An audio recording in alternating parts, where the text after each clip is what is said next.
Leksiyemizni davamlaştırımız, hürmetli vatandaş. Bugün Çislak 2021 yıl 1. ayının 2. günü.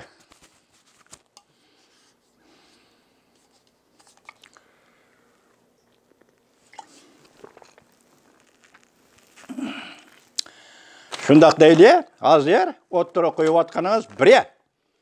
Biz hozir sizga Uyg'uriston masalasi Rossiya bilan junga o'tirish elib kiryapmiz. Biz uni o'zimiz elib kirishga majbur bo'ldik. Biz Uyg'urlar o'zimiz elib kelishga majbur bo'ldik. Bu setilish tariximizni o'zimiz to'liq materialga erishamidik. Bu arxiv saqlanyapti. Angliyada saqlanyapti, Amerikada saqlanyapti. Rossiya 3 tarafda partiya arxivida, harbiy ishlar arxivida, KGB'ning arxivida saqlanyapti. Jungo Kompartiyasining bexatarlik nazoratining arxivida, Saqchi idorasining ministerligining arxivida, Jungo Kompartiyasining arxivida saqlanyapti. Arxivda hozir bu material.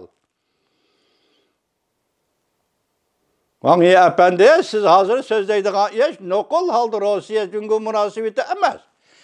Rusya-Jungo münasebeti degen meselege münasebetlik yana qanday münasebetler var? Rusya'nın Xitay o'rtasida Uyg'uriston meselesi var. Başta aytdik, Üzanglar tuzgan kelishim var. Tibet meselesi var. Mongoliya meselesi var. İşte Mongoliya'nın Janubi Mongoliya meselesi var. Biz ötkende John Garver, Amerikalı tarixshunos, siyosatshunos John Garver'ning kitobini o'qidik. Germaniya urush boshladi. Stalinning qo'lidan Xinjiangni Germaniya elib berdi. Ulug' okean urushi boshlandi. Tayvan bilan Manjuriyani Rossiyaning qo'lidan, Yaponiyaning qo'lidan Amerika elib berdi. Şarq Şimal Manjuriyani Rossiya, Yaponiyaning qo'lidan elib berdi dedi-ku John Garver shundaq deb bo'ldi-ku. Demak, bu yerda tunugun sizlarga leksiya kitobda o'qib berdik. Stalinning maqsadi nima edi? Ikkinchi tashqi Mongoliya paydo qilish. Xinjiang yana mustamlik Uyg'uristonda ikkinchi tashqi Mongoliya paydo qilish-ku. Vatandoshim, biz Stalin vafot bo'lgandan keyin Jungo Kompartiyasi bilan Bolsheviklar partiyasi o'rtasidagi ziddiyat nima uchun ko'tarildi? Ikki masala. Birinchisi, xalqaro kommunizm markazi kim rahbarlik qiladi? Bolsheviklar partiyasi Rossiyada rahbarlik qilamdi, Jungo Kompartiyasi rahbarlik qilamdi. Bu Xitoy millatchiligining mushu siyosat arzusida bosh ko'tarish edi. Ikkinchi masala, Xinjiangdan qanday foydalanamiz? Tang foydalanish, maxfiy kelishimdalik, oshkora kelishim deb bo'ldi-ku. Masalan, Xinjiangning yer osti boyligi, ko'mir, temir, neft bazasida tang foydalanish degan to'xtam bor. Bu to'xtamga Stalin bilan Mao Zedong imzo qo'ydi, lekin Mao Zedong chidamadi-ku. Demak, Stalin o'lgandan keyin Jungoda ko'tarilgan ikki xil ko'tarilish, biri millatchilik, xalqaro kommunizm markazi, ikkinchisi Xinjiangni mustamlik qilish, uning boyligidan o'xshash foydalanish degan mushqumlarni Mao Zedong ko'tarolmay o'tirg'i chiqdi-ku.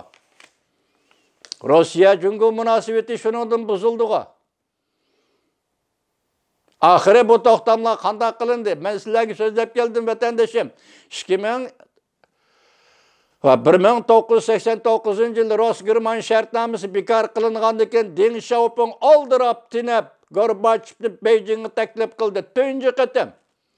Masalan 1964 yildan desavlayli, hozircha qisqacha bo'lsin, buzilgan Jungo Sovet munosabati 1989 yili 5-oyning 15-kuni Gorbachevni Beijingga kelish bilan yaxshilanishga o'zgardi deyli. Şu yerda Deng Xiaoping nima dedi? Biz tarixda Xinjiang barobarida zaminni Jungoga Rossiyaga berib quruq gap. Gorbachev bu yerda qarab turdi, ishdan bir og'iz gap qilinmay. Qaysi zaminni berib etding sen Rossiyaga? Bu bir bahona. O bahona nimasi? Biz mushu zaminni sana berib etdik. Xinjiang masalasi to'g'risida gap qilma Gorbachev.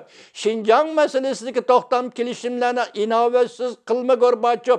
Biz buni ko'tarib chiqishingga masalan Rus-German shartnomasini bekor qilishing qo'shilamiz. Rus-Xitoy shartnomasini bekor qilsang qo'shilmaymiz. Hozirgacha Rossiyaga xushomat qilishdan, ustilab xushomat qilishdan, Rossiyaga yolvurishdan, Rossiya Federatsiyasi Vladimir Putinga oltin medal, Cungunun devlet medali dep şu günden başlap yeniden icat kılıp altın, yeniden yartıp yeni altın medalini berişinin hemmisinin asası berla. Orası Xitay şartnamasını bekar kılmadı geldik ko. Bir şartnamını imzalaştı 30 yıl vakit gitti da. İsalap bakabetten deşem. Birinci şartnama 1945 yılı 8. ayının 14. günü. 30 yılını koşsunuz 75. yılı doğru geldi 1975. yılıga.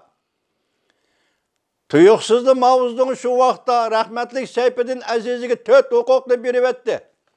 Bintüven'nin kumandallık hukuku.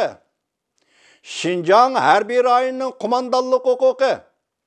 Şincan Uygur Abdunum Rayı'nın Partikom'nun sekreterlik hukuku. Birinci sekreterlik hukuku. Şincan Uygur Abdunum Rayı'nın reislik hukuku. 4 hukuklu Mavuz'un Seyfettin'e takdim kıldığı. Keyin oradaki Xitay milletçileri çidemediği, bolup mu Deng Xiaoping çidemediği. Şunundan keyin Seyfettin'in bütün emelini elip taşlap Prinsiyaga çıkarıp ettiği. Mao Zedong del Rus Xitay şartnaması 30 yıl. Birinci kıtımlık şartnamı 30 yıl toşkan vakti şunda kıldı. İkinci kıtımlık şartnama. Mesela 1950 yıl 2. ayının 14. günü 30 yıl şartnamının müddeti mukara, halkara belgelemedi 30 yıl. Bu vakt kaysı vakt doğru geldi? 1950 yılı 30 yıl, 1980 yılı. Esinizde var mı? 1980 yılı Xuyabang'ın ultimatılık siyasi Şinjan'ı teklif kıldın o. Mesela Tibet'te mi çekinimiz, Şinjan'da mı çekinimiz dedin o. Muşularının hemmisi Rus Xitay oturusu imzalangan biz 12. ayının 25. günü sözlegen mahfi kelişim yaka alaydı kelişiminin mezmunu bulmayın mi? Sen şu vakta teyyarlık kıldın. Merkezi hükümetinin içine teyyarlık kıldın. Teyyarlık kılmasan sekreter Xuyabang neymiş ki bu siyasetini otur gelip çıkıyordu. Aşkar dedin o. 1980 yılı Şinjan'da üfdercilik kadrlar jığını açıp çekinimiz Şinjan'da 6. maddesi şu o. Xuyabang oturup koygan siyasetin 6. maddesi. Hanzo kadrlarını türkümge bölüp çekindiriş. Muşu o. Demek sen şu vakti teyyarlık kıldın. Birincisi Amerika Koşmuş Ştatlarının besimi. Neymi için? Diplomatik münasebet oruntuş besimi. Muşularını şart kılıp koydu mu koymadı mı? Onun da haberim yok. Konkret hüccetten haberim yok. Lekin Amerika Koşmuş Ştatlarından Cungo diplomatik münasebet ornattı 1970 yıl. Yok 79 yıl 1. ayının 1. günü. Şu günden başlap diplomatik münasebet ornattı senin 6 büyük siyasetten 1980 yıl oturuğa çıktı. Bunun manisi iki şartnamı Rus Xitay şartnaması. Birinci kıtım 30 yıl, 75. yılı toştu 1975 yıl. Seyfettin Aziz'e git 4 hukuk verip ettin. İkinci kıtımlık 30 yıl, 1980 yıl toştu Xuyabang, Şinjan doğrusu 6 maddelik siyasetini ilan kıldı. Muşuğu. Dünya muşuğu, tarih muşuğu. Biz için dünya muşuğu, Uygur için dünya muşuğu. Başka dünya gerekemez bizge. Ne Wang Yi Efendi bugün siz yeni yılda bunu tuklu sözlepsiz. Biz toxtamaymiz, hem davamlıq tekrarlaymiz bu meseleni. Rus Xitay oturusu imzalangan bolup mu? Yeni Cungo kurulgandan keyin Stalin bilen Mao Zedong oturusu 50. yılladılar.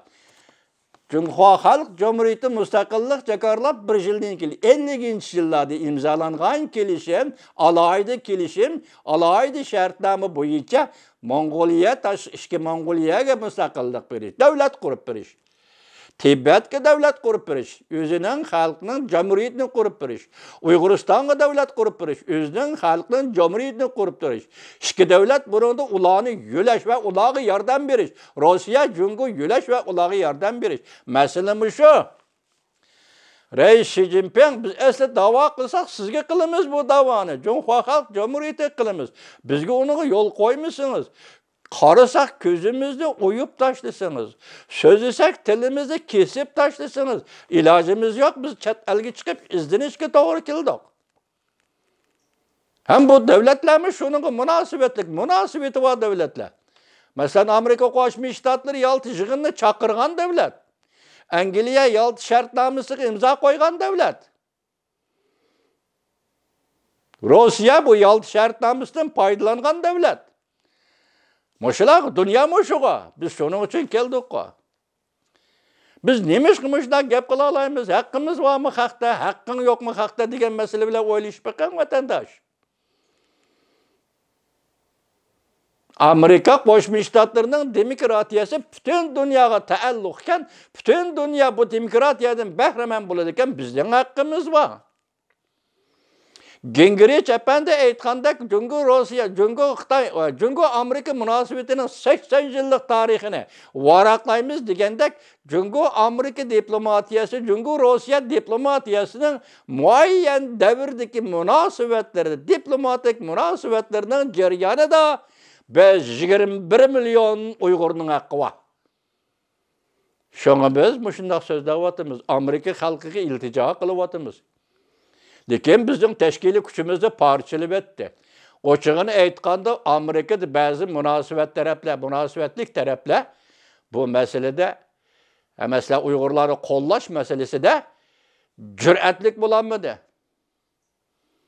Vatandaşım, hozir shu 11-oyning 3-kundan hozirgacha Amerikada o'ttirg'i chiqayotgan so'zlarni biz sizlarga az yetkazib kelyapmiz.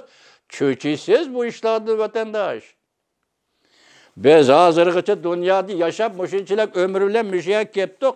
Amerika Qo'shma Shtatlari va kapitalizm u davlatga mandan singib kirdi jihatda.